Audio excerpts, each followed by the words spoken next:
हम सभी के बीच आदरणीय राजयोगी डबल डॉक्टर सतीश भाई जी विराजित है। दिल के हर संकल्प को बाप समान बनाने वाले, दिल कहे बाबा तुम्हें देखता रहूं, दिल कहे बाबा तुम्हें देखता रहूं और गुन गाता रहूं। ऐसी सदैव स्थिति बनाकर एक बाबा दूसरा न कोई, दिल में समाने वाले दिल के चिकित्सक आदरणीय भ्राता सतीश जी है। दिल से ही हम आपका बांगूर कलकत्ता में भ्राता जी मधुबन के आंगन में सभी भाई बहनों की तरफ से एक हाथ की ताली बजाकर स्वागत करते हैं। दिल्ली में आपने अपनी मेडिकल की पढ़ाई, हृदय रोग चिकित्सा संबंधित आप अनेक महत्वपूर्ण संस्थाओं के सदस्य हैं। सोल माइंड बॉडी मेडिसिन के नवीनतम विचारधारा की रिसर्च वर्कशॉप पर आपको 2001 में कैम्ब्रिज यूनिवर्सिटी लंदन से अवार्ड मिला है। सन 2000 में यूएसए में होलिस्टिक हेल्थ केयर पर आपको गोल्ड मेडल प्राप्त हुआ। वर्तमान समय global hospital and research centre, trauma centre पर आप कार्यरत हैं। भारत सरकार के डीआरडीओ के साथ मिलकर जिस प्रोजेक्ट पर आप कार्य कर रहे हैं उसका नाम है coronary heart disease through Rajyogi lifestyle, जिनको हम सब और भाई साहब भी बड़े प्यार से कहते दिल वालों का ग्रुप। हाँ, बहुत से दिल वाले यहाँ भी होंगे, जिसके बहुत सकारात्मक परिणाम सामने आ रहे हैं। बाप दादा को दिल से दिल तक प्रत्यक्ष करने की सेवा में आप सदा व्यस्त रहते हैं।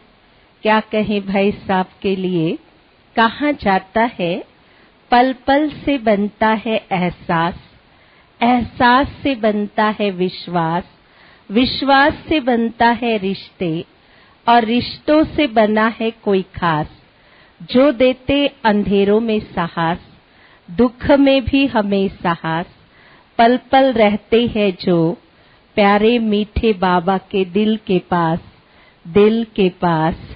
और ऐसे डॉक्टर सतीश भाई जी आज हम सभी को कर्म इंद्रिया जीत सो माया जीत इस विषय पर अनुभव कराएंगे कि हम कहाँ तक कर्म इंद्रिया जीत सो माया जीत बनेंगे।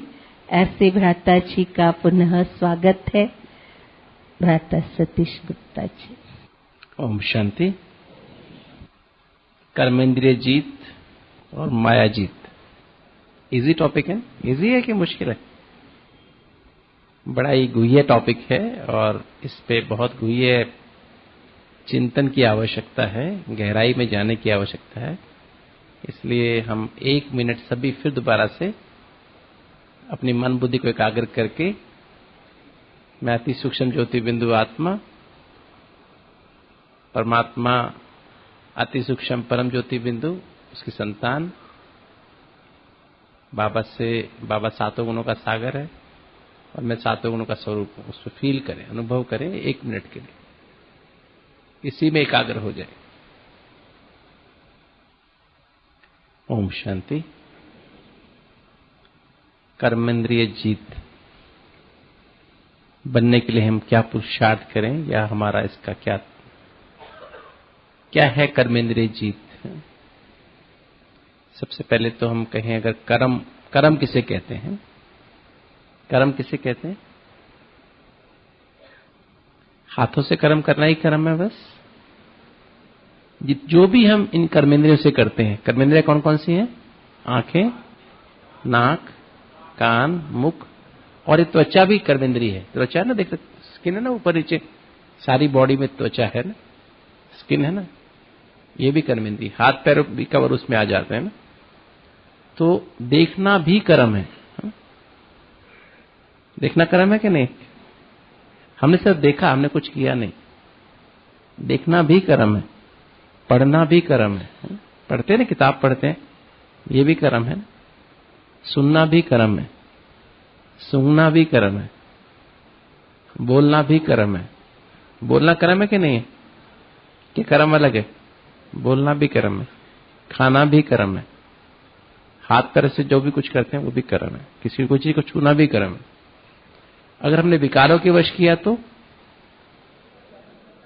काम के वश, क्रोध के वश, लोभ के वश, मोह के वश, अहंकार के वश किया तो विकर्म बन गया हम, नहीं? और अगर बाबा की श्रीमत पे किया तो श्रेष्ठ कर्म बन गया। ठीक है। और कुछ तो हमने विकर्म किए, कुछ और भी कर्म होते हैं क्या? विकर्म और श्रेष्ठ कर्म तो हो गए, और कोई कर्म भी होते हैं? अकर्म भी होते हैं, सत्युग में करते हैं जो, और भी कोई कर्म होते हैं? वो तो श्रेष्ठ कर्म माना सुकर्म, अच्छी बात हो गई। कोई व्यर्थ कर्म भी होते हैं ना, व्यर्थ कर्म, वेस्ट थॉट्स भी तो होते हैं ना, व्यर्थ कर्म भी होते हैं, व्यर्थ विचार भी होते हैं। ऐसे ही जो हम करते रहते हैं, ऐसा होता नहीं होता? तो आज हम इस बात पर गहराई से चलेंगे। हमसे विकर्म क्यों होते हैं और कर्मेंद्र जीत कैसे बनेंगे? कभी सोचते हो कभी इस पे कैसे बनेंगे? क्योंकि माया जीत बनने के लिए कर्मेंद्र जीत बनना बहुत जरूरी है। विकर्म कहां से होते हैं? कर्मेंद्र से होते हैं ना। विकर्म कहां से होते हैं? इससे होते हैं ना। माया कहां से आती है? कर्मेंद्र से आती है ना। नहीं, माया कहां से आती है? कोई चीज तभी तो आएगा ना विचार। कोई चीज देखेंगे तो विचार आएगा ना। अगर उसको विकार की नजर से देखेंगे तो विचार आएगा ना।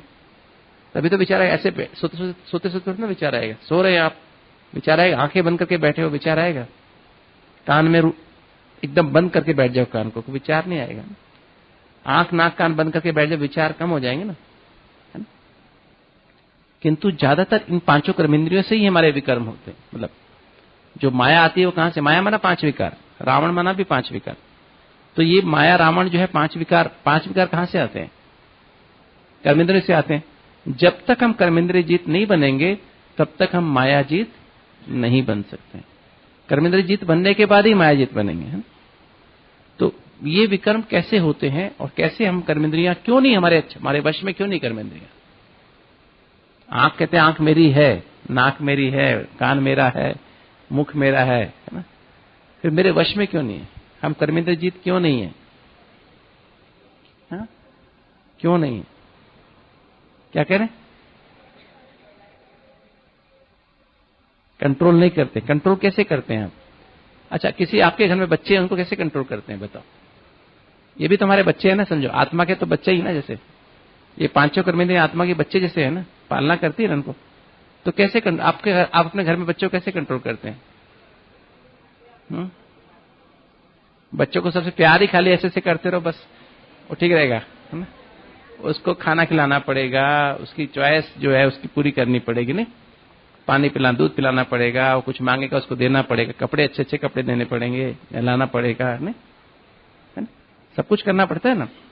बच्चे को नहलाना, खाना खिलाना, उसको अच्छी आदतें डालना, ये भी तो माँ बाप काम है ना। तभी तो बच्चे हमारे कंट्रोल में रहेंगे, है ना? अब बच्चों की ना तो हम उसको अच्छी शिक्षा दें, ना उसको हम टाइम पे खिलाएं, ना टाइम पे सुलाएं, ना टाइम पे उसकी सफाई करें, ना उससे प्रॉपर कपड़े रखें, तो क्या होगा? बच्चे हमारे कंट्रोल में रहेंगे, है ना? तो हमारे बच्चे हैं ना ये भी तो कर्मेंद्रियां। ये कर्मेंद्रियों को क्या चाहिए? कर्मेंद्रियों को क्या होना चाहिए? आत्मा है ना, आत्मा मालिक है। और आत्मा के पास क्या चीज है जिससे कर्मेंद्रियों को वो नरिश करती रहती है? आत्मा के पास 7 एनर्जी है ना, 7 ऊर्जाएं हैं जिससे आत्मा इन 5 कर्मेंद्रियों को नरिश करती है ना, पोषण करती है। एक तो ज्ञान है, ज्ञान माने समझ।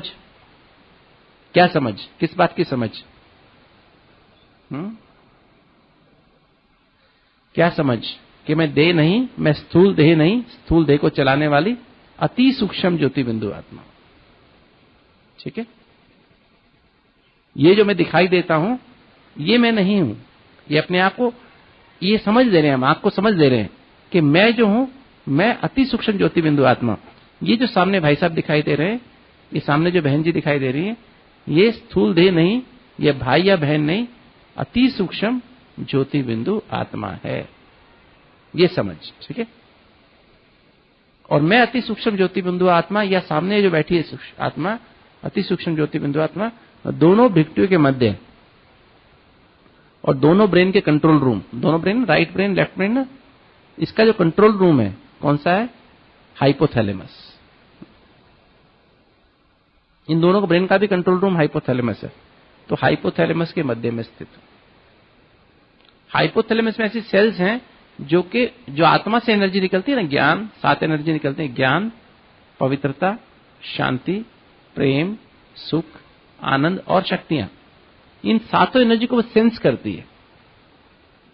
जैसे एक ऊपर से, जैसे नर्मदा डैम है ना, नर्मदा डैम है, भाखड़ा डैम है, जहां पानी गिरता है ऊपर से, पानी तो माउंट आबू में भी गिरता है। जब बरसात होती है तो फॉल है ना, यहां पर फॉल समझते हैं ना, झरने हैं ना, तो पानी तो 500 फुट से, यहां से 500 फुट से ऊपर से भी पानी गिरता है, 600 फुट, 1000 फुट से पानी ऊपर नीचे से गिर जाता है, ऊपर से नीचे गिरता है। तो वहां बिजली बनती है क्या?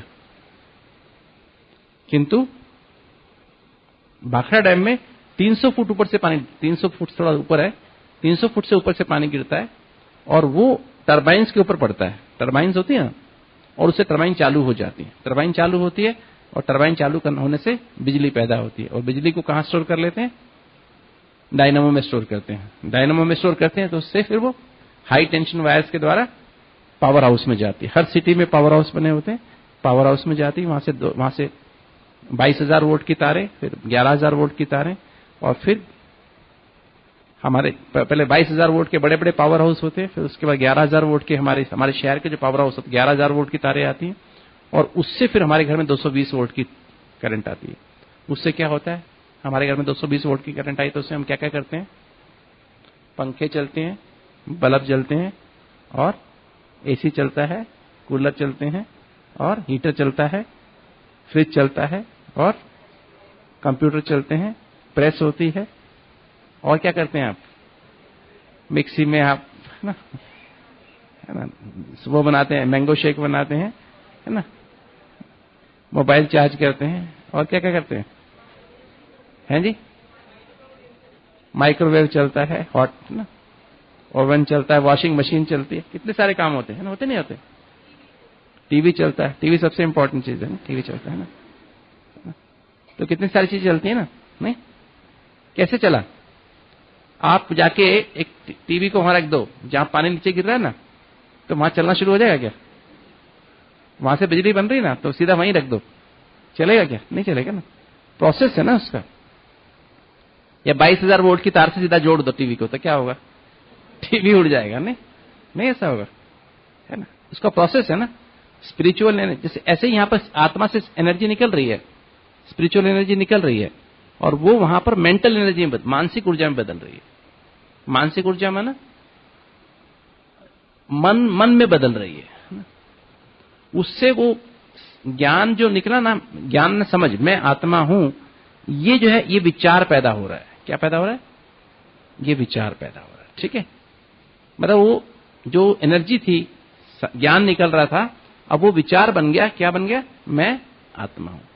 तो विचार अब मन में 4 चीजें होती हैं, उसे इंग्लिश में टीम कहते हैं, thoughts, emotions, attitudes and memories, right. मैं आपको प्रोसेस बता रहा हूं कैसे हमारी कर्मेंद्रिय जीत हमें बनना है ना, तो हमें ये प्रोसेस समझना होगा, तभी हम समझ पाएंगे।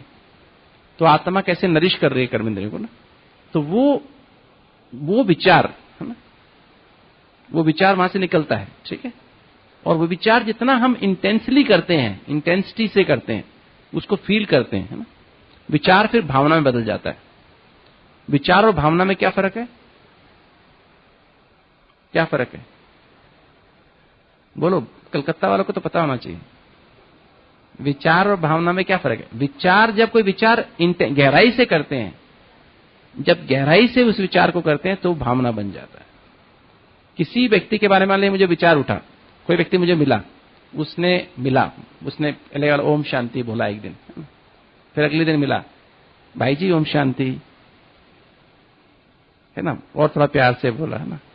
फिर थोड़ी देर में फिर मिला, भाई जी ओम शांति, मुझे ना आपका एक फोटो खींचना है ना। अच्छा जी ठीक है। फिर अगली बार मिला तो एक फूल लेके आया, भाई जी मुझे आपको एक गुलाब का फूल मैं आपको देता हूं। तो 3-4 बार हुआ तो क्या हुआ, अब गहराई से मुझे सोचना उसके विचार चलेंगे ना, तो मुझे क्या हो जाएगा उसके बारे में, भावना हो जाएगी ना, उसके प्रति भावना हो जाएगी ना।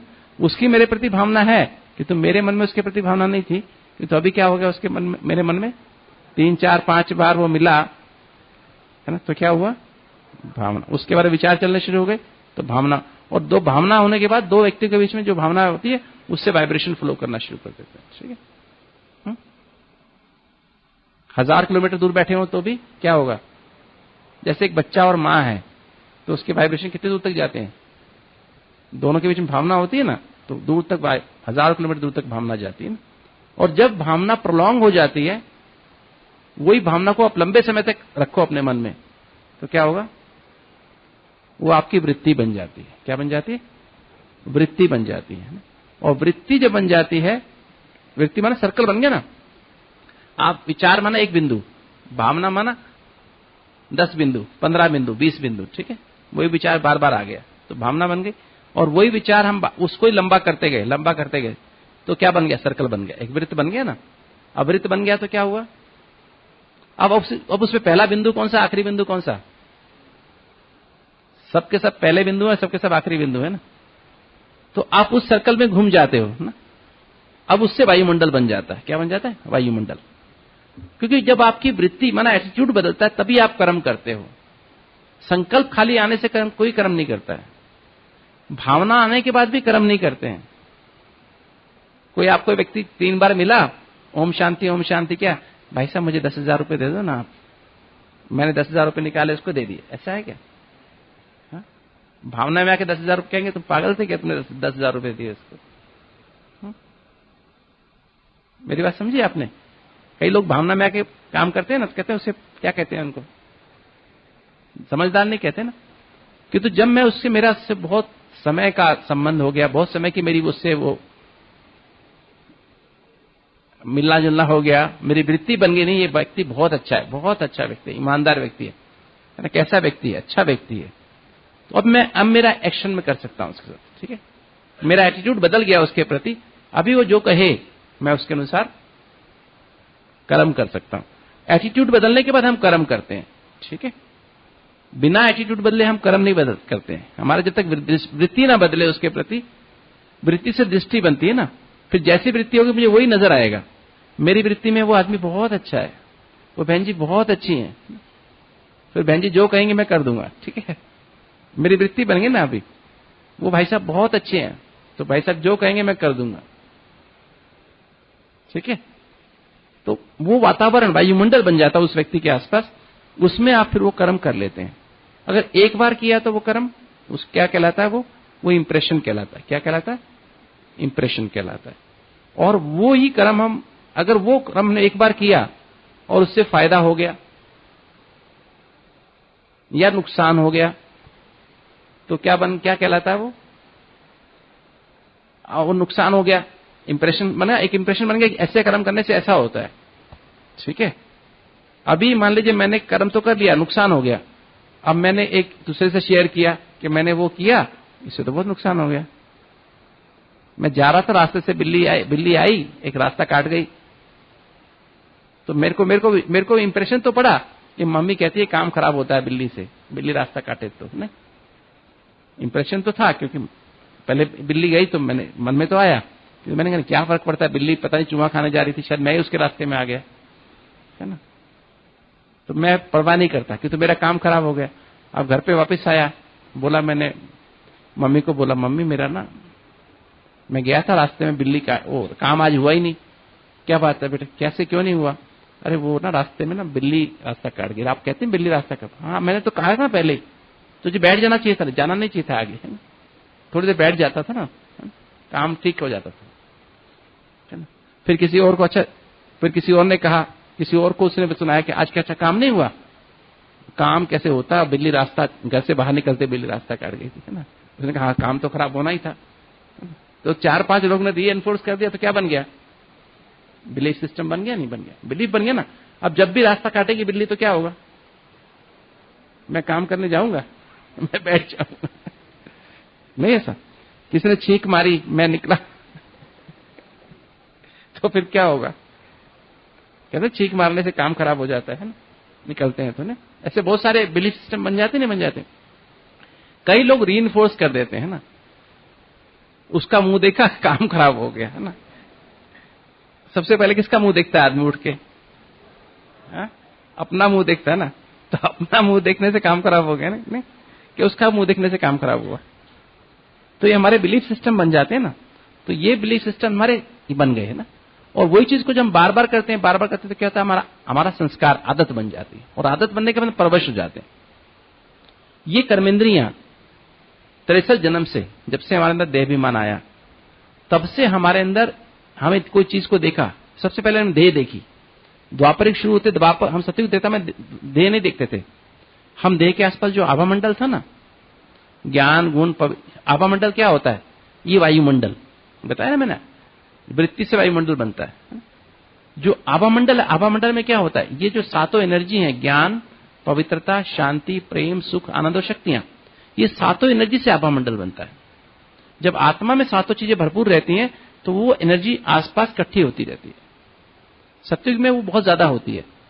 तो हम एक दूसरे के आभामंडल को देख के ही विभूत रहते हैं।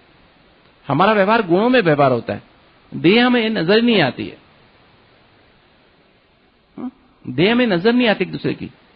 जैसे जैसे सत्युग बीतता है, त्रेता बीतता है, आभामंडल कम होता जाता है। 16 कला से 14 कला, पहले 16 होते हैं, 16 सीधे 14 नहीं होते, 16 से पहले 15 होते हैं, फिर 14 होते हैं, फिर 13 होते हैं, फिर 14 होते हैं, 13 के बाद 12 होते हैं, 12 के बाद 11 होते हैं, 11 के बाद 10 होते हैं, 10 के बाद 9, 9 के बाद 8। जब 8 कला रह जाती तो क्या होता है? एनर्जी हमारा आभामंडल कहां पहुंच जाता है? स्किन के लेवल पे पहुंच जाता है। ठीक है, तो स्किन के लेवल पहुंचा तो अब शक्ल नजर आनी शुरू होती है। शक्ल दिखाई देती है, अरे ये तो ऐसा है, ये तो ऐसी है। उनके नैन नक्श दिखाई देने शुरू हो जाते हैं। ठीक है, पहले नैन नक्श नजर नहीं आते थे मेल फीमेल के, या किसी के भी, सुंदर या कम सुंदर। इसलिए देवताओं को सबको एक जैसा दिखाते हैं, गोल गोल चेहरा, नहीं है ना, बिना दाढ़ी मूछ का। दाढ़ी मूछ होती नहीं देवताओं को। सातों गुणों में व्यवहार करते हैं, इसलिए उनको देवता कहते हैं। मां विकार है ही नहीं, कोई काम क्रोध। किंतु जैसे ही हमारे अंदर ये देखते हैं, पहली बार हम देह को देखते हैं। ठीक है, देह को देखते क्या होता है? उसके हाव भाव नजर आने लगते हैं ना। हाव भाव नजर आने, आंखों के इशारे, चेहरे का भाव भंगिमा, नैन नक्श, है ना, वो हम देखने लगते हैं। उसकी तरफ नजर जाने लगती है, और वो उससे उसमें भावना बैठती। फिर हमारी भावना, अभी हमारी थी स्पिरिचुअल भावनाएं। सत्युग में कैसी भावनाएं थी हमारी? आत्मिक विचार थे, आत्मिक भावनाएं थी, आत्मिक वृत्ति थी, और आत्मिक इंप्रेशन थे, और आत्मिक क्या था? बिलीफ सिस्टम थे, और आत्मिक आदतें थी, संस्कार थे। अभी क्या हो गया? पहली बार क्या हुआ? देह को देखा तो देह के विचार चले, देह की भावना आई, अच्छा बुरे की भावना आई, ये ज्यादा अच्छा है, ये कम अच्छा है। पहले कोई ये नहीं था ये ज्यादा अच्छा है, ये कम अच्छा है, राइट? सब एक जैसे थे, भेदभाव नहीं था, छोटे बड़े का भी नहीं था। तो हर एक का एक ही भाव था, इसलिए एक धर्म था, एक राज्य थी, एक भाषा थी, राइट? जब द्वापरिक शुरू हुआ तो हमने देह के हिसाब से डिफरेंट तो होंगे, तो वो हमें देह के हिसाब से वो व्यक्ति हमें थोड़ा ज्यादा अच्छा लगा, कोई कम अच्छा लगा, कैसे लगा, तो उसके अनुसार हमारे देह की हमारे अंदर पहले विचार आए, फिर देह की भावना आई, और देह की भावना आते आते क्या हुआ? देहिक वृत्ति बन गई। क्या बन गई? देह की वृत्ति बन गई। ठीक है, देह की वृत्ति बनने के बाद देहिक इंप्रेशन बन गए। अब उनसे एक्ट में आए, अरे वो तो इतने अच्छे हैं, इतना बढ़िया खाना बनाते, बात मत पूछो, उसके हाथ का ही खाना अच्छा लगता है। सत्युग में ऐसा नहीं था कि उसके हाथ का ही खाना अच्छा लगता है। कौन से दास दासी ने बना के लाया, खाना खाया, इच्छा ही नहीं है ना, सब प्राप्ति संपन्न है। थोड़ा सा भोग लगाते ना, आपने देखा देवताओं कितना भोग लगाते हैं? याद है मंगलवार का भोग लगाते थे ना पहले हम लोग, मंगलवार को वो होता ना, गोल होता है, गुलदाना कहते थे उसको, बूंदी, और साथ में एक बर्फी डालता था हलवाई ना। हम छोटे बच्चे तब की बात बता रहा हूँ। तो हमने भोग लगाया, मूर्ति को एक वो लगाया, थोड़ा सा इतना सा वो बर्फी लगाई, और बाकी 2-2 दाने सबको बांटे, बाकी सारा मेरा। नहीं, ऐसा होता था? नहीं होता था, है ना? तो मतलब वो तब ऐसी थी ना। तो ऐसा ही जो है, हम जब हमारी दैहिक वृत्ति हुई तो हमारी दैहिक इंप्रेशंस हो गए, दैहिक बिलीफ सिस्टम्स हो गए। फिर हम देखने लगे, इसके साथ इसकी शक्ल देखी तो हम हो गया, इसकी शक्ल देखी काम खराब हो गया, इसका ऐसा हुआ, इसका ऐसा हो गया, राइट? ये मेरे लिए अच्छा है, ये मेरे लिए बुरा है। मंगलवार अच्छा है, बुधवार में मेरा काम खराब होता है, शनिवार को काम खराब हो जाता है ना? मेरे लिए ये दिन अच्छा है, फिर शनिवार की दशा, और शुक्रवार माता जी की नाराज होती है, ये नाराज होता है, वो हनुमान जी नाराज होते, बाल कटवाना, हनुमान के मंगलवार को बाल नहीं कटवाने चाहिए। अरे हनुमान को कोई काम नहीं रहा कि वो मेरे बाल ही देखता रहता है कि बाल कब कटवाता है। तो आप सोचो, मतलब हनुमान जी खाली बैठे मेरे बाल की चिंता रखते हैं, है ना? तो मतलब बेसिकली हम लोग ना इसी बातों में फंस गए ना। तो ऐसे फिर हमारी वृत्तियां, हमारे ना इंप्रेशन, बिलीफ सिस्टम बनने शुरू हुए, दैहिक बिलीफ सिस्टम बनने शुरू हो गए, और फिर दैहिक वृत्तियां, स्मृतियां वो बन गई, क्या कहते हैं, हमारे आदतें बनती चली गई। ठीक है? अब जब भी हम कोई आदत बनाते हैं, मान लीजिए मैंने अब मेरे को क्रोध आने लगा, क्रोध करना शुरू कर दिया। हमारी मसल्स होती है ना, यहाँ पर चेहरे पे मसल्स होती हैं, हर चीज में मसल्स यूज होती हैं। अब मैंने बार बार क्रोध करता हूं तो क्या होता है, मेरी क्रोध की मसल्स है ना स्ट्रांग हो जाएंगी। ये मसल है चेहरे पे, क्रोध की मसल्स है वो स्ट्रांग हो जाएंगी। तो मैं क्रोध नहीं भी करूंगा तो ऐसा लगेगा जैसे क्रोध कर रहा है क्रोध कर रहे हैं, क्योंकि वो मसल स्ट्रांग होगी ना, अब क्रोध दिखाई देगा चेहरे पे, बिना क्रोध किए भी। कोई उदास रहने लगा, उदास रहते तो उदासी की मसल्स होती हैं चेहरे पे ना, वो मसल्स एक्टिव हो गई, वो थोड़ी स्ट्रांग हो जाएंगी। तो क्या होगा, मैं अच्छा भला अच्छा सोच रहा हूं, कोशिश कर रहा हूं मुस्कुराने की, पर वो चेहरे उदासी है, राइट? किसी को किसी नफरत है, ईर्ष्या द्वेष है, तो उसके चेहरे पे ईर्ष्या द्वेष वाला चेहरा बन जाएगा। ऐसा होता नहीं होता है? बस जैसा हम करते हैं ना, फिर ऐसे किसी को मान मीठा खाने की आदत पड़ गई तो टेस्ट बड्स होती है, मीठे वाली टेस्ट बड डेवलप हो गई, अब उसको मीठा चाहिए। चटपटा खाने की आदत पड़ी, चटपटे वाली टेस्ट बड डेवलप हो गई, अब चटपटा उसको चाहिए, वही आदत पड़ गई ना फिर, राइट? ऐसे ही हमारे हर विकार की आदत, हमारी हर कर्मेंद्री, वो फिर डेवलप हो जाती उसी हिसाब से डेवलप हो गई। अब वो कर्मेंद्रियों को आदत पड़ गई उस तरह का काम करने की, वो चीज मांगती हैं। जैसे आप बच्चे को शुरू कर दो खिलाना, क्या बोलते हैं बच्चे, क्या मांगते हैं ज्यादा चीज, छोटे बच्चे? चिप्स, अंकल चिप्स ना, है ना, वो चिप्स मांगते हैं, कुछ ऐसी चीजें मांगते हैं। आप उनको दूध पिलाओ, दूध नहीं पिएंगे, चिप्स चाहिए उनको, चॉकलेट चाहिए, है ना, चिप्स चॉकलेट खाएंगे, दूध नहीं पिएंगे। नहीं ऐसा होता? आजकल के बच्चे ऐसे करते हैं ना दुनिया में। अभी तो पता नहीं लेटेस्ट बच्चे, मुझे पता नहीं 30 साल पहले के बच्चे की बात कर रहा हूं, ठीक है? अभी आजकल तो मुझे बच्चे पता है, 30 साल से पता ही नहीं बच्चे कैसे करते, क्या करते हैं। 21 साल से तो हम यही मधुबन में हैं, इससे ज्यादा लेन देन कुछ किसी से बातचीत नहीं होती है, पर मतलब पहले ऐसा होता था 30 साल पहले ना, आजकल पता नहीं क्या होता है ना, ऐसा ही होता है। चॉकलेट मांगते हैं आजकल के बच्चे, हैं जी? क्या मांगते हैं? चाउमीन मांगते हैं, पिज्जा मांगते होंगे।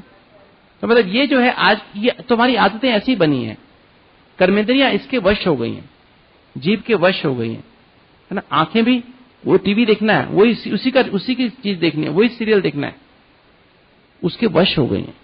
मन तो वश हुआ ही है, किंतु आंखें भी वश हो गई, कान भी वश हो गए, उनकी बात ही सुन के अच्छा लगता है। वो बोलते हैं ना उनसे टेलीफोन, अच्छा कुछ और काम नहीं, बैठ के टेलीफोन करना शुरू कर देंगे। अरे तुम भगवान को याद करो, नहीं टेलीफोन बात, कैसे हो, खाना खाया कि नहीं खाना खाया, क्या बना था खाने में? अरे भाई जो उसने खा लिया, तुम्हें क्या प्रॉब्लम, तुम्हें उसने खाना खाना था, खा लिया, तुम्हें क्या प्रॉब्लम हो रही है? अभी क्या खाया नहीं खाया, उसको क्या पूछने का है, पूछने का है? ऐसा थोड़ा मुझे ईमेल कर देना खाना या मुझे फैक्स कर देना, ऐसे खाना फैक्स कराना है क्या? तो मतलब हमारी जो ऐसे ही हम लोग फिर वो हमारी आदत, उससे बातें करते, बेकार फिजूल बातें करते रहेंगे, पर उसकी आवाज अच्छी लगती है। उसकी आवाज सुन के अच्छा लगता है, तो ये भी आदत पड़ गई ना। तो कर्मेंद्रिय जीत हमारी ये आदतें पड़ चुकी हैं। प्रोसेस क्या है इसका ठीक करने का? हमारी दैहिक आदतें पड़ चुकी हैं, दैहिक बिलीफ सिस्टम्स बन चुके हैं, दैहिक क्या बन गए? इंप्रेशंस बन चुके हैं, और उसमें खोए हुए हैं, उसी की आदत पड़ी हुई है। अब क्या करें? आत्मा क्या 3 शक्ति है ना, मन बुद्धि संस्कार। तो बुद्धि जो है, बुद्धि जैसे बाबा ने पीछे कहा था ना, बुद्धि दिल, बुद्धि या अर्थात दिल है ना। तो बुद्धि में भी 4 बातें हैं, बुद्धि में भी 4 एस्पेक्ट हैं। पहली बात दिल है, दिल माना कॉन्शियसनेस, कॉन्शियंस है, और फिर हमारा विवेक है, फिर बुद्धि, फिर हमारी निर्णय शक्ति है, और फिर हमारा चित्त है। तो 4 बातें, 4 एस्पेक्ट हैं बुद्धि के। उसके आधार पे फिर हम आगे चलेंगे, कैसे हम कर्मेंद्रिय जीत बने या माया जीत बने। तो पहला है क्या है? दिल, राइट।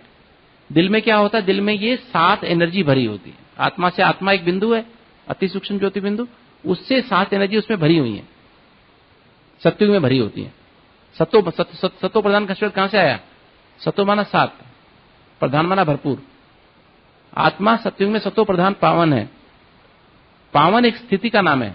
जब आत्मा 7 गुणों से भरपूर होती है तो उसे पावन स्थिति कहते हैं, वो पावन कहलाता है।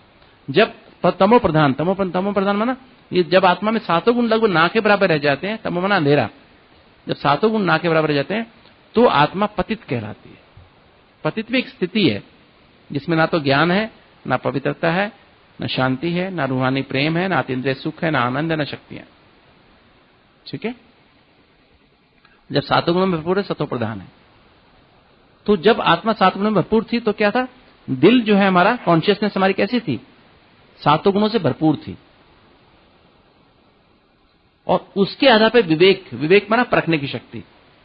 जब हमारे अंदर ज्ञान समझ भरपूर थी, मैं आत्मा हूं, मैं आत्मा, अति सूक्ष्म ज्योति बिंदु आत्मा, परम धाम निवासी, अति सूक्ष्म परम ज्योति बिंदु, परम पिता परमात्मा शिव की संतान। फिर सी, ABCD कहते हैं, ज्ञान को सार रूप में ABCD कहते हैं। A फॉर आत्मा, B for Baba, C for connection, connection में संबंध, मुझ अति सूक्ष्म ज्योति बिंदु आत्मा के सरल संबंध, परम धाम निवासी अति सूक्ष्म परम ज्योति बिंदु परम पिता परमात्मा के साथ। और जो शिव बाबा हैं वो ब्रह्मा के द्वारा मुझे सर्व संबंध की पालना और प्यार देते हैं। हर संबंध ब्रह्मा बाबा के द्वारा होता है। शिव बाबा डायरेक्ट हमसे कोई संबंध नहीं निभाते हैं। किसके द्वारा निभाते हैं?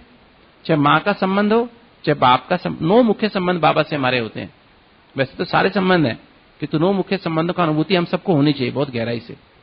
पहला संबंध है माँ का संबंध, दूसरा है बाप का संबंध, तीसरा है टीचर का संबंध, चौथा है सतगुरु का संबंध, 5वां बंधु, बंधु माना बड़ा भाई, सखा, दादा जिसे कहते हैं बंगाली लोग, है ना, सखा दोस्त, और फिर साजन, फिर सर्जन, और फिर बच्चा। 9 संबंधों की अनुभूति बहुत गहरी होनी चाहिए हर एक को, राइट। और फिर D फॉर ड्रामा। संसार एक नाटक है, इस नाटक में हम सब आत्मा एक्टर्स हैं, परमात्मा इसका डायरेक्टर है। हर आत्मा इस ड्रामा में, इस सृष्टि रूपी ड्रामा में अपने इस जन्म और पिछले जन्मों के कर्मों के हिसाब किताब के अनुसार एक्यूरेट पार्ट बजा रही है। कर्म के अनुसार नहीं, कर्मों के हिसाब किताब के अनुसार। कर्मों का हिसाब किताब जब हम बात करते हैं, कर्मों का हिसाब किताब का क्या मतलब है? कर्मों के हिसाब किताब का मतलब है कि आज आपने 100 साल पहले किसी से 500 1000 रुपए उधार लिया था, ठीक है, वो व्यक्ति आपका बच्चा बन के आ गया इस जन्म में, ठीक है। 100 साल के बाद वो कहता मेरा 1000 रुपया मुझे वापस करो।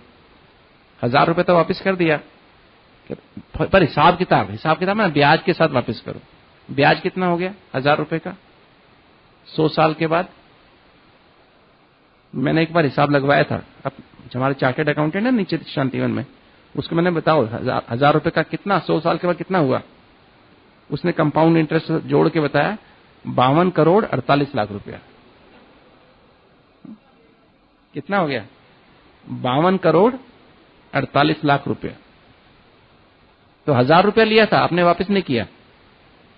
दोस्त था आपका, है ना, वो मर गया, आप मर गए, आप शरीर छोड़ दिया, बिना दिए मर गए। अब वही व्यक्ति आपका बच्चा बन के आ गया, अब कितना देना पड़ेगा उसको? 52 करोड़ 48 लाख प्लस 1000 रुपया। ठीक है, क्या समझे? कितने दिन में देते जाओगे? कितने दिन में दे दोगे, पूरा करोगे? कितने दिन में दोगे? देखो, बच्चे को आप सब कुछ देते हो, बच्चा संतुष्ट नहीं होता, कहता पापा कुछ नहीं करते आपने, आपको तो अकल ही नहीं है ना। देखो उसके पापा तो कितने पैसे कमाते हैं, आप तो कुछ भी नहीं करते हो हमारे लिए। मेरा तो जीवन ही खराब हो गया आपके यहाँ पैदा होके। अपना सब कुछ लगा रहे हो, खाना पीना सब, आप कम से कम अपने ऊपर खर्च कर रहे हो, ना के बराबर सारा उसको दे देते हो, तो भी खुश नहीं रहता। क्यों खुश नहीं रहता? क्योंकि आपने उससे 1000 रुपया उधार लिया था और ब्याज 52 करोड़ हो गया। सारी उम्र अपने आप को बेच भी दो तो भी वापस नहीं कर सकते। ठीक है, ऐसे ही कोई किसी ने किसी को गाली दी थी आपने 100 साल पहले, कितनी हो गई वो 100 साल के बाद? सोचो जरा, है ना? किसी से मिसबिहेव किया था, किसी को दुख दिया था, कितना हो गया? 100 साल का ब्याज लगा दो उसके साथ। इसलिए कहते 100 साल पहले मुझे तुमसे प्यार था। तो प्यार ऐसा होता है। ठीक है, आज भी है और कल भी रहेगा, मतलब जन्म जन्म कर्जा चुकाते रहेंगे। ठीक है, पर कर्जा पूरा नहीं होगा, है ना? कर्जा पूरा होगा क्या? इस जन्म में कुछ गड़बड़ कर दी तो क्या होगा? अगले जन्म में कुछ चुकाना पड़ेगा, क्योंकि ये आखिरी जन्म है, अभी ये आखिरी जन्म है। ठीक, इसलिए जन्म में बहुत ज्यादा चुकाना पड़ेगा। समझ में आई बात आपको? तो ये जो है हिसाब किताब है हमारा, है ना? तो इसलिए अभी तक जो कुछ हुआ है, अच्छा, फिर बाबा शिव बाबा इसका डायरेक्टर है, क्रिएटर भी है, डायरेक्टर भी है, और हर आत्मा को उसके इस जन्म और पिछले जन्मों के कर्मों के हिसाब किताब के अनुसार 100% एक्यूरेट डायरेक्शन दिया है, अभी तक दे रहा है और देता रहेगा। इसलिए अब तक जो कुछ हुआ, क्या हुआ है? अच्छा हुआ कि बुरा हुआ है? किसने मुझे धोखा दिया, अच्छा हुआ बुरा हुआ? मेरे पैसे लूट लिए, 10 लाख रुपए लिए थे, वापिस नहीं किए, अच्छा हुआ बुरा हुआ? जब मिलता है गाली देता है, अच्छा होता है कि बुरा? अच्छा हुआ कि बुरा हुआ? मैं सेवा करता रहता हूं तो भी सामने वाला उल्टा सीधा बोलता रहता है, मैं क्रिटिसाइज करता रहता है, अच्छा हुआ बुरा हुआ? अच्छा हुआ ना। अब आगे से मत बोलना है बुरा हुआ, मेरे साथ बहुत बुरा हुआ। सारे विचार यहीं से आ रहे हैं, सारी नेगेटिव बीमारी सब यहीं से आ रही है। हार्ट की बीमारी कहो, डायबिटीज कहो, ब्लड प्रेशर कहो, सिर्फ माइग्रेन कहो, एसिडिटी कहो, हड्डी का दर्द कहो, घुटने खराब हो गए, कमर खराब हो गई, पेट में कब्जी रहती है, पेट साफ नहीं होता, गैस बहुत बनती है ना, सब इसी से हो रहा है। मेरे साथ हुआ ना, अच्छा नहीं हुआ, मैं उसको माफ नहीं कर सकता, मैं उसको माफ नहीं कर सकती, मेरा जीवन खराब कर दिया उसने। आगे से बोलेंगे, सोचना भी मत, है? ठीक है, सोचना भी मत है? सोचोगे क्या? जो हुआ अच्छा हुआ, और जो हो रहा है कैसा हो रहा है? बहुत अच्छा हो रहा है। क्यों अच्छा हो रहा है, बहुत अच्छा क्यों हो रहा है? क्योंकि अब बाबा हर संबंध से मेरे साथ है। बाबा क्या है?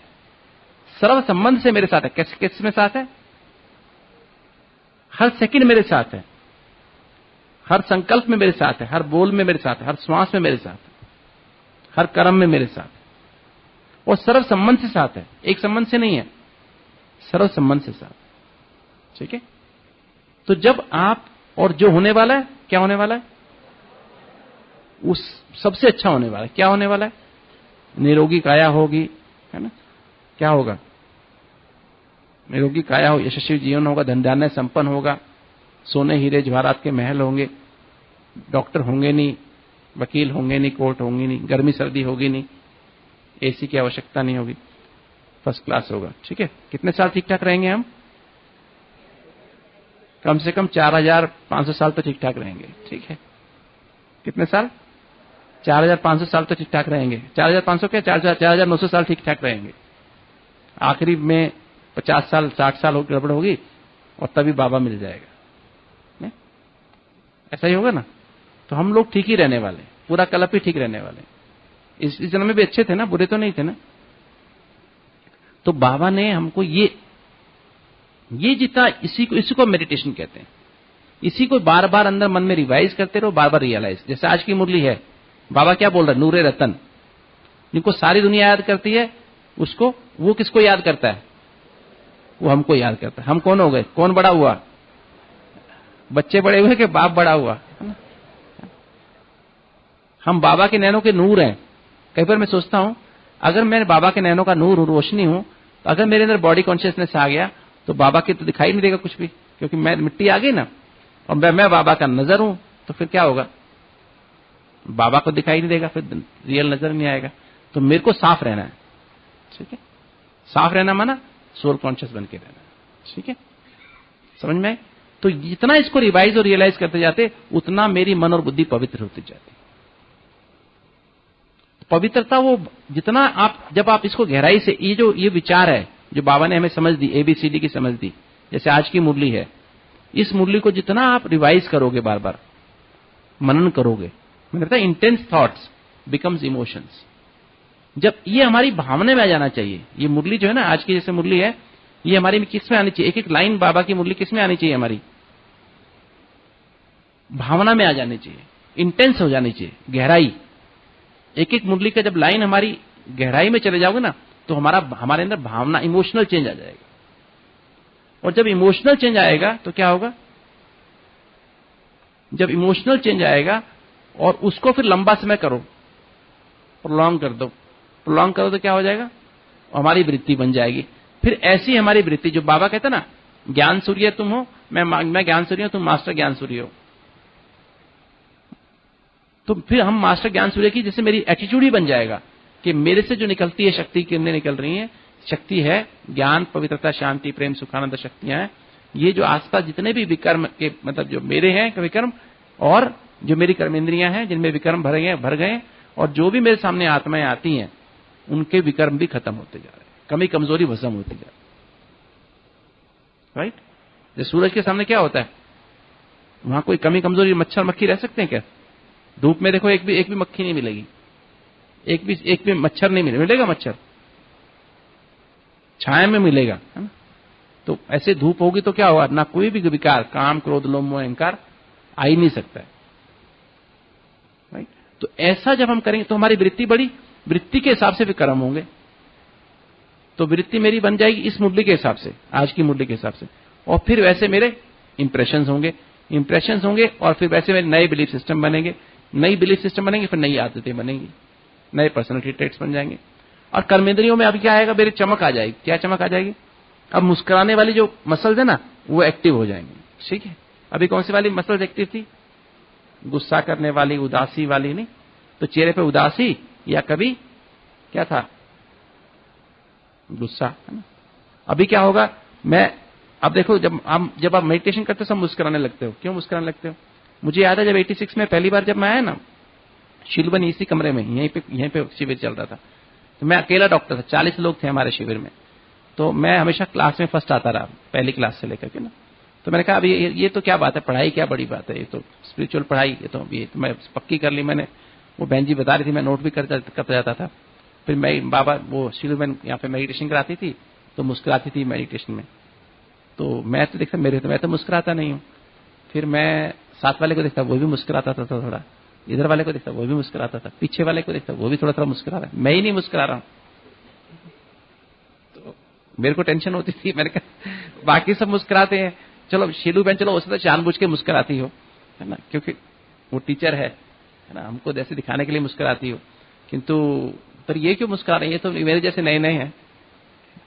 सचमुच में जब आप अपने स्वस्थिति में टिकते हो तो आपकी नेचुरल स्थिति है मुस्कुराने की, स्माइलिंग है ना? वो मुझे पता नहीं था। तो मेरे को टेंशन होती थी उसके सबकी मुस्कुराहट देख करके।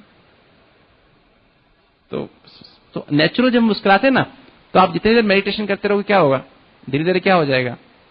आपका चेहरा कैसा हो जाएगा? मुस्कुराने वाला, ये मसल्स आपकी पावरफुल हो जाएंगी ना, तो फिर मसल्स नेचुरली आपका चेहरा कैसा होगा?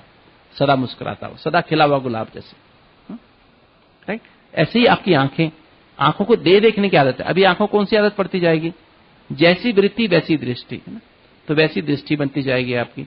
अब आत्मा क्या है? आत्मा जब अंदर पूरी भर जाएगी इस भाव से, तो क्या होगा?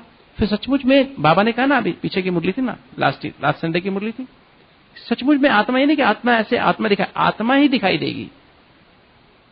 दिव्य दृष्टि से नहीं, ऐसे ही दिखाई देगी आत्मा और बाप दिखाई देगा, प्रैक्टिकली दिखाई देगा, क्योंकि मेरे को मेरी जो वृत्ति में होता है वही दिखाई देता है।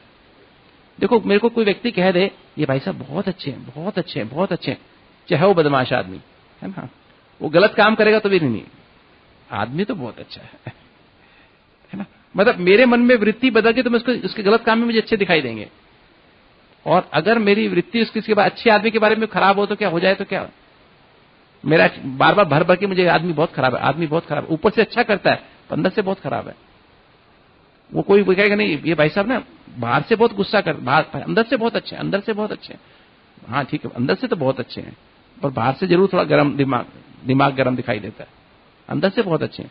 तो ऐसा ये व्यक्ति बाहर से बहुत अच्छा दिखाई देता है पर अंदर से बहुत खराब है, अंदर से बहुत खराब है, तो क्या हुआ, अब मेरी आंखें उसमें खराबी देख रही हैं, नहीं ऐसा। तो मेरी वृत्ति से जब मैं देखूंगा, तो मैं आत्मिक वृत्ति से देखूंगा, मुझे तब आत्मा ही दिखाई देगी, राइट, सबके गुण ही दिखाई देंगे। तो मेरी आंखों से भी मेरी वृत्ति बदल गई ना, आंखें बदल गई, कान बदल गए, चेहरे का फेस, चेहरा बदल गया, राइट, तो मेरा ऑटोमेटिक सब कुछ बदल जाएगा, मेरी टेस्ट बड बदल गई। अब मुझे खाना, बाबा कहता है बच्चे तुम सिर्फ शुद्ध सात्विक भोजन खाओ, शुद्ध माना बाबा की याद में बनाओ, बाबा की याद में खाना है, ठीक है, सात्विक माना 7 गुणों को बढ़ाने वाला भोजन खाना है, फल सब्जी अंकुरित दलिया सब्जी रोटी यही खाना और कुछ खाना नहीं। अब मैं बाहर रहता हूँ हॉस्टल में, मतलब मैं मालूम किसी अस्पताल में काम करता हूँ, वहां मेरे को खाना, मैं तो परिवार अकेला हूँ, तो क्या करूं, अब क्या करूं, मैं खिचड़ी बना लेता हूं सुबह, 3 टाइम वही खिचड़ी खा लेता हूं, है ना। अब वो क्या है, मेरे को वही खिचड़ी अच्छी लगती है ना, क्योंकि मेरे को उसी में शुद्ध, वही शुद्ध है, बाबा की याद में बनाई, बाबा की याद में खाता हूं, तो मुझे वही, और 7 गुणों को बढ़ाने वाली है। दाल है, बाबा कहता है सबसे अच्छा खाना कौन सा है, दाल रोटी, दाल भात, है ना, तो वो खा लिया बस, बाबा कहते दाल भात सबसे अच्छी है, खा लो चलो बस, बाबा की याद में खा ली, तो मेरे लिए अच्छा हो गया नहीं हो गया, तो वो भोजन मेरे लिए बढ़िया हो गया, वही मेरी टेस्ट बड के लिए अच्छा है, इच्छा ही नहीं और खाने की, आसक्ति नहीं होती, यही बाबा का प्रसाद है, यही मुझे खाना है, इच्छा ही नहीं पैदा होगी कुछ और खाऊं, जाके बाजार में खा लूं, या आज ये खा लूं, आज डोसा खा लूं, आज ये खा लूं, डोसा बनाने के मेरे पास साधन ही नहीं है ना, समझ रहे मेरी बात। तो ऐसा फिर हमारे अंदर हमारी जीभ की टेस्ट भी बदल गई, तो कर्मेंद्रियां बदल गई। अब इसका ये तो एक तो सुपरफिशियल प्रोसेस, ये तो सुपरफिशियल प्रोसेस हो गया। अब इसका रियल प्रोसेस, गहरा प्रोसेस क्या, कर्मेंद्रिय जीत बनने का, मतलब ये तो हमको एफर्ट करनी है हर संकल्प में। ये तो एक तरीका हो गया कि मुरली से हम लोग डेली, जो मुरली बाबा की डेली मुरली है, उसको हम मनन करें, मनन बार बार रिवाइज करें, चिंतन करें। चिंतन माना मुझे ऐसा, चिंतन माना चिंता लगाना, चिंता तो नेगेटिव है, चिंतन पॉजिटिव शब्द है। तो मुझे ऐसा बनना है जो बाबा ने मुझे कहा, मैं बाबा का नूरे रतन हूं,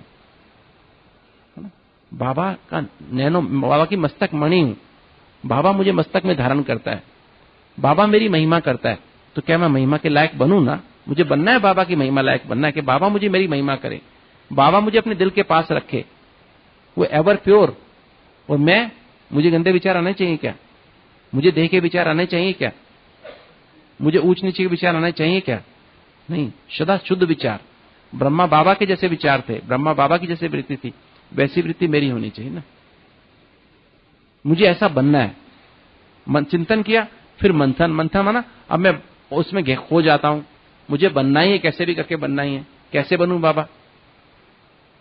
तो अब मंथन में क्या होता है, मंथन में 2 बातें होती हैं। एक तो हमने जो पीछे जो हमने मुरलियां सुनी ना बाबा की, बाबा समय समय पर बहुत सारी बातें कहता रहता है, मुरलियों में बहुत सारी बातें, अगर आप कनेक्ट करें ना, सारी मुरलियों में कनेक्शन बहुत सारे मिल जाएंगे। दूसरा, जब हम बाबा से बात करते हैं, जब बाबा से ऐसे बात कर रहे हैं, गहराई में खोए होते हैं, तो हमारा बाबा से कनेक्शन हो जाता है, बाबा हमारे साथ आ जाता है, हम बाबा से बात, क्योंकि बाबा की हर मुरली का पॉइंट, उसमें 4 बातें होती हैं। बाबा की हर मुरली का पॉइंट, एक तो गुह्यता उसमें होती है, गुह्यता माने गहराई होती है, दूसरा उसमें रहस्य होते हैं, है ना, रहस्य होते हैं, मतलब सीक्रेट होते हैं उसमें कई, और तीसरा उसमें गुह्यता, गोपनीयता, गोपनीय, बहुत सारी बातें गोपनीय होती हैं उसमें ना, गुह्य, गोपनीय और है गुह्यता, गोपनीय और रहस्य युक्त होती है, और चौथी अमूल्य होता है। तो बाबा की हर बात पे बहुत गहराई में जाने की आवश्यकता होती है। उसमें हर महावाक्य में 700 करोड़ लोगों के सॉल्यूशंस होते हैं। मेरे लिए उसका अलग मीनिंग हो सकता है, आपके लिए अलग मीनिंग, आपके लिए अलग मीनिंग, हर एक के लिए अलग अलग मीनिंग हो सकता है। ठीक है, तो बाबा से फिर मैं पूछता हूं, मंथन माना, बाबा से मैं पूछता हूं, बाबा मैं कैसे करूं? बच्चे मैंने उसको बताया था ना उस दिन ये बात, बच्चे फिर वो पॉइंट याद आएगा। बच्चे इसका मतलब क्या है? बच्चे इसका मतलब ये है, बाबा मैं कैसे करूं? मेरे को तो सारा दिन पेशेंट देखने होते हैं, मैं कैसे करूं? ऐसा कैसे बनूं? बच्चे तुम ऐसे इसको ऐसे कर सकते हो, पेशेंट देखते थे ऐसे कर सकते हो, राइट? तो बाबा फिर मुझे टच करता है, तो मुझे एक पॉइंट मिल गया, मक्खन मिल गया कि इस पॉइंट का मेरे लिए ये मतलब है। फिर सिमरन माना अब मैं उसको कार्य में लगाऊं, एक्शन में लेके आऊं। सिमरन माना रिवाइज नहीं होता सिमरन माना उसको कार्य में लगाना, जो मक्खन निकला उसको कार्य में लगाओ। इसे कहते सिमर सुख पाओ, मतलब जो मक्खन मिला उसको कार्य में लगाया, तो उसको हम बार बार कार्य में लगाते हैं, वो फिर हमारा रिकॉर्ड बन जाता है। ओके, तो ऐसे मनन चिंतन मंथन सिमरण करो सुबह से लेकर शाम तक। कम से कम कितनी बार मुरली रिवाइज करनी चाहिए? बड़ी दादी को जानते हैं ना, दादी प्रकाशमणि को जानते हैं आप सभी। एक दिन दादी जी, मैं सुबह 8 बजे दादी के पास लगभग रोज जाता था, तो दादी के पास जाता, दादी बैठी होती थी। दादी वैसे नॉर्मली बोलती नहीं थी ज्यादा, पर दादी कभी कभी जब मैं अकेला बैठा हूं, जब आसपास कोई दादी तब नहीं कुछ बोलेगी, दादी को अकेला जैसे मैं बैठा हूं, दादी मुझे एक दिन दादी ने मुझे कहा, गुप्ता जी जानते हो अष्टोत्तर किस हिसाब से बनते हैं? 108 की माला में कौन आते हैं? मैंने कहा दादी मुझे तो पता नहीं। दादी कहती है जिनको बाबा और बाबा की मुरली श्वासों श्वास याद रहती है वो बनते हैं अष्टोत्तर। बाबा और बाबा की मुरली जिनको श्वासों श्वास याद रहती है, कितने वो बनते हैं अष्टोत्तर। एक दिन में कितने श्वास लेते हैं हम बताओ? 14 सांस एक मिनट में, एक दिन के समय लेते हैं, और 10 सांस लगभग रात को लेते हैं 1 मिनट में। टोटल सांस देखो तो 16,000 सांस बनते हैं हमारे एक दिन में। एवरेज सांस कितने बनते हैं? 16,000। तो मतलब सारा दिन रात जिनको बाबा याद रहता है, श्वासों श्वास और बाबा की मुरली। देखो दादियों को आप कभी पूछो, दादी जानकी को आप देख लो, आप जब जाओ उनके पास कोई ना कोई बाबा की मुरली का पॉइंट सुनाएंगे, बाबा की बात सुनाएंगी। बाबा ने ऐसे किया, बाबा ऐसे थे, बाबा वहां बैठी थी, वहां पर बाबा आए, वहां पर ऐसा हुआ। शाम को क्लास कराती हैं, वो भी उनमें भी वही बात। कभी चले जाओ दादी के पास, बाबा या बाबा की साथ का अनुभव बताएंगे, कुछ और नहीं बताएंगे, और इधर उधर की बात नहीं करती हैं। तो ऐसे व्यक्ति, ऐसे बड़ी दादी का भी ऐसे था, मधुबन ऐसे था नहीं था, बाबा और बाबा की मुरली की बातें, और कुछ बात होती नहीं थी बाबा दादी के साथ। कुछ भी बात हो, मुरली लेके बैठ जाओ, दादी मुरली तुरंत, अच्छा हाँ तबीयत खराब थी तो भी दादी को लेकर, दादी मुरली सुननी है, अच्छा सुनाओ। कभी मुरली के लिए ना नहीं करेंगी। तो मतलब ये है अष्टोत्तरों की निशानी। और जो 108 की माला में कौन आते हैं? जो 108 की माला में आना चाहते हैं हाथ उठाओ। अभी मैं होमवर्क बताऊं कैसे, दादी ने जो बताया था मैं आपको बताऊंगा, ठीक? उतना पुरुषार्थ करना है। जो दिन में 100 बार मुरली को रिवाइज करते हैं वो 108 की माला में, ठीक है? जो 100 बार मुरली को रिवाइज, दादी ने कहा 108 की माला में आना है क्या? मैंने कहा दादी जरूर आना है, इसलिए तो मैं यहाँ पे मधुबन में आया।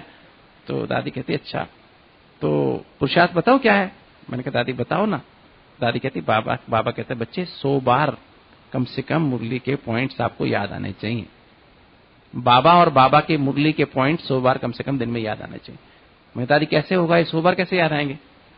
दादी कहते कितने घंटे सोते हो? मैंने कहा दादी 6 घंटा। बाकी कितने बचे? 18 घंटा। बाकी 2 घंटा। मैंने कहा दादी और भी तो काम होते हैं।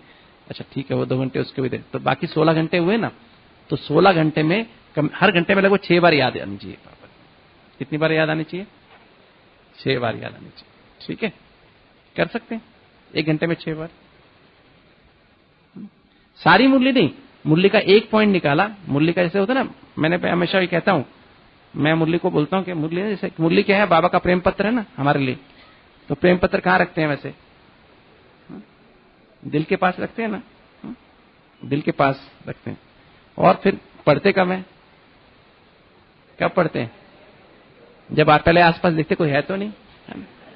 फिर देखते, फिर यूं निकालते चुपचाप, है ना, बहुत देखते, एक लाइन पढ़ते हैं, फिर मुस्कुराते हैं, फिर चुपचाप छुपा लेते हैं, फिर देखते थोड़ी देर में अभी आसपास कोई है तो नहीं, फिर निकालते हैं, फिर पढ़ते हैं, फिर मुस्कुराते हैं, फिर बाकी देर उतनी इसी को सोचते रहते हैं, मेरे को ये मेरे लिए सोचता है, मेरा प्रेमी मेरे लिए सोचता है, मेरे लिए सोचता है, नहीं, उसी में खोए रहते हैं।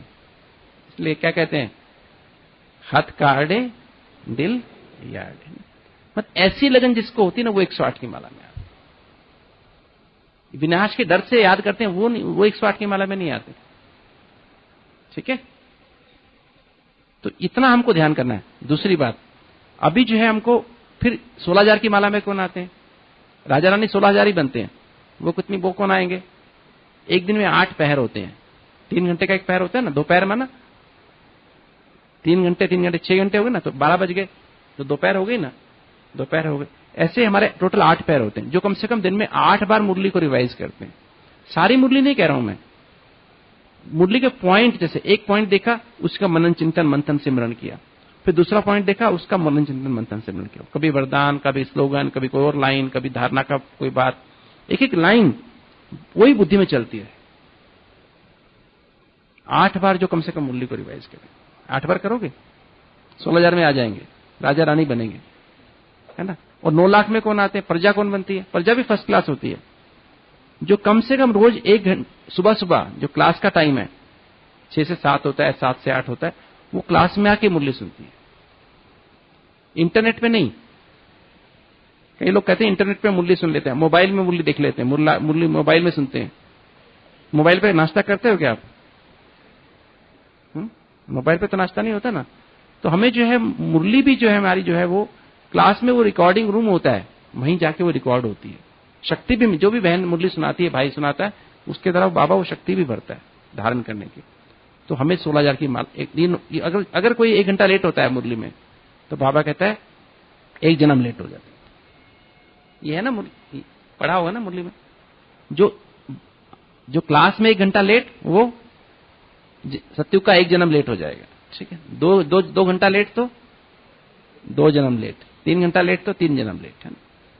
तो मतलब इसका मतलब जो बाबा को प्रायोरिटी देते ना पहले, वो फिर 108 की माला, वो फिर आपका 9 लाख में आएगा, मतलब पहले जन्म में आएगा। तो बात चल रही थी चलो टाइम वैसे हो गया, तो कर्मेंद्रिय जीत बनने के लिए हमें क्या करना पड़ेगा? अपने दिल में जितना फिर हम अपने नियम के अनुसार अमृत वेला मुरली का सारा दिन मनन चिंतन मंथन सिमरण, और सोने के पहले ऑडिट करेगा। ऑडिट माना एक लेटर लिख के जो भी हमसे गलतियां हुई सारे दिन में, चार्ट भरेगा, फिर मुरली पढ़ो सोने के पहले, मन को प्लेन बनाने के लिए। फिर बाबा को याद के सो जाओ, क्योंकि अच्छी नींद आने वाले को ही सुबह अमृत वेला अच्छा होगा। और आज की जो भी गलतियां हुई, अगर मैं उस गलती को बिना एक्सेप्ट किए, बिना उसको बाबा को दिए सो गया, तो मेरी नींद अच्छी नहीं होगी, मेरा सबकॉन्शियस माइंड एक्टिव रहेगा, नींद गहरी नहीं आएगी, तो सुबह हम उठेंगे ना थके थके उठेंगे, और अमृत वेला योग अच्छा नहीं होगा। तो और सोना चाहिए, टाइम पर सोना चाहिए। कम से कम हमें जहां तक हो सके 10 बजे से पहले सो जाना चाहिए। 10:30 नहीं, 9:30 सो जाना चाहिए, जहां तक हो 9:30 पौने 10 तक सो जाना चाहिए। और फिर हमें कम से कम 6 घंटा सोना चाहिए, और तब 3:30 से पौने 4 उठ जाना चाहिए, और उठ के फ्रेश होके मुंह हाथ धो के ब्रश करके बैठना चाहिए। और अगर हम उठते ही गुड मॉर्निंग करके बाबा की याद में बैठ जाते हैं और अच्छी रात को नींद होती है, तो हमारा अमृत वेला पावरफुल होता है। और अमृत वेले के समय हम फिर वही क्या करते हैं, हम विक्रम विनाश कर सकते हैं। विक्रम विनाश माना जो पुरानी मेमोरीज हैं हमारी, जितनी भी विक्रम की मेमोरीज हैं, जो काम क्रोध लोभ मोह अहंकार की मेमोरीज हैं, वो हाई फ्रीक्वेंसी मेमोरीज होती हैं। और जब हम ऊपर हमारे जब उठते हैं, तो हम दो तीन फ्रीक्वेंसी पे उठते हैं। डेल्टा रिदम माना 2-3 फ्रीक्वेंसी। और जैसे ही हम बाबा को याद करना शुरू करते हैं, हमारी फ्रीक्वेंसी जब 2 होती, तो हम सूक्ष्म वतन में बाबा के पास पहुंच जाते हैं। और जब हम एक हो जाए, खाली बाबा रह जाता है, तो हम परम धाम में पहुंच जाते हैं। और जब बाबा की याद में खो जाते हैं, तो हमारी पुरानी फ्रीक्वेंसीज की, जो हाई फ्रीक्वेंसीज की मेमोरी डिलीट होने लगती है।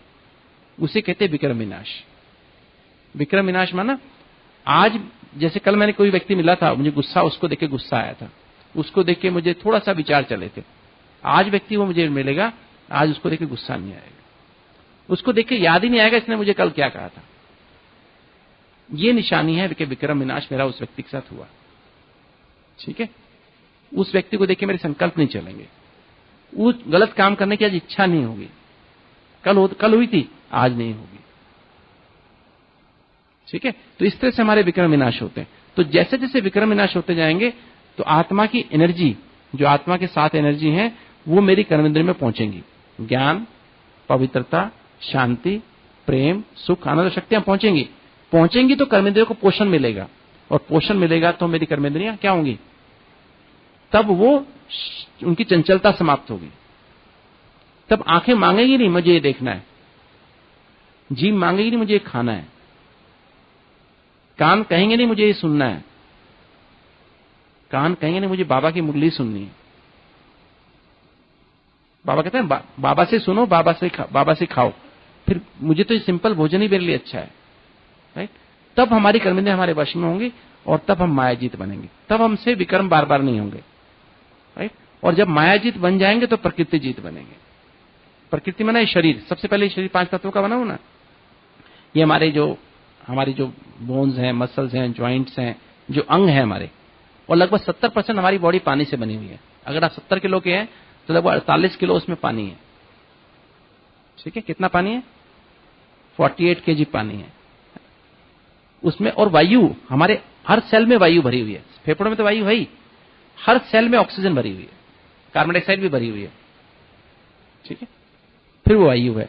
फिर उसमें अग्नि कौन सी है? अग्नि है हमारे हार्मोन्स की। हार्मोन्स होते हैं ना हमारे, जो हाइपोथैलेमस से निकलते हैं, पिट्यूटरी, पीनियल से, थायराइड, पैराथायराइड, पेनक्रियाज, एडिनल, और जो जूसेस निकलते हैं खाना पचाने के, ये हार्मोन्स और एंजाइम अग्नि है, राइट। जिससे हमारे शरीर में टेम्परेचर मेंटेन रहता है और खाना पचता है, हजम होता है। ओके। और आकाश है हमारी बुद्धि, आकाश है हमारा दिमाग, हमारी सोचने की शक्ति, जो दिमाग, जो हार्डवेयर है ना हमारा ब्रेन, ये आकाश है। ये आकाश कनेक्टेड है किससे? आत्मा से। आत्मा इस एनर्जी को रिसीव करती है इसके द्वारा, और फिर सारी बॉडी को, और ये फिर परमात्मा से कनेक्टेड है। आत्मा यहां रहती है ना, और उससे परमात्मा से कनेक्टेड है। तो ये बेसिकली जो हमारे 5-7 अंग हैं, और सॉरी 8 अंग हैं, ये जो है बेसिकली हमारे इस तरह से 5 तत्वों से कनेक्टेड है।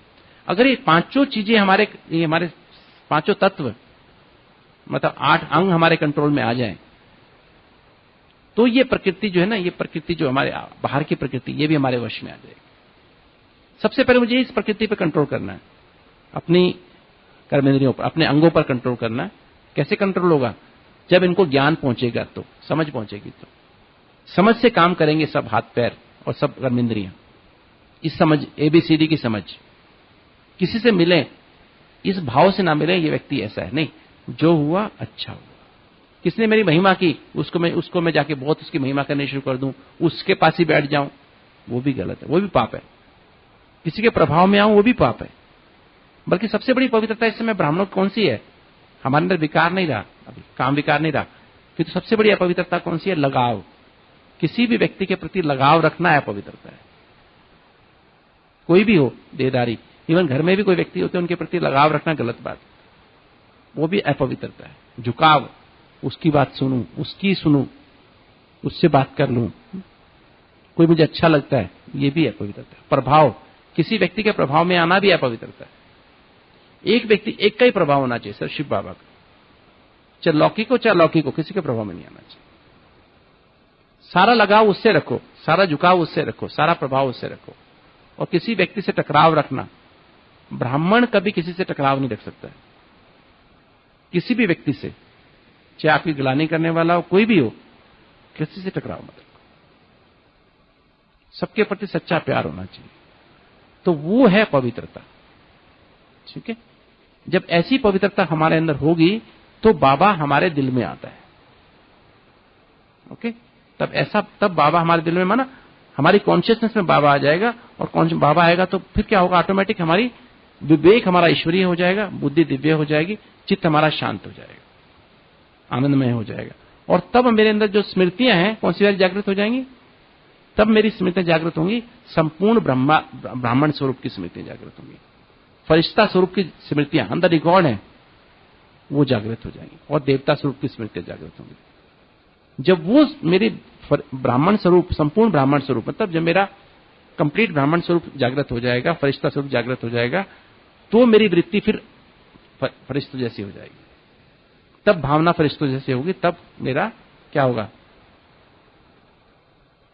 तब संकल्प वैसे चलेंगे, तब मेरे चेहरे और चलन से क्या होगा वो दिखाई देगा। ओके, तो आई थिंक मैं समझता हूं अगर हम इस तरह से करेंगे तो हमारा प्रकृति पर, ये शरीर रूपी प्रकृति पर भी हमारा कंट्रोल होगा और धीरे धीरे हमारे आसपास की प्रकृति जो है वो शुद्ध होती जाएगी। ठीक है, और उसके द्वारा हमारा सारा वायुमंडल परिवर्तन होता जाएगा और तब हम क्या बन जाएंगे, फरिश्ता बन जाएंगे। ठीक है, ओम शांति। थैंक यू सतीश भाई जी। आज से बिलव भी सब चेंज हो जाएंगे मुरली के आधार से ही, तो विकर्म होगे ही नहीं, कर्म इंद्रिया जीत और माया जीत बन ही जाएंगे। ओम शांति। अब 1 मिनट बाबा को याद करके जाएंगे।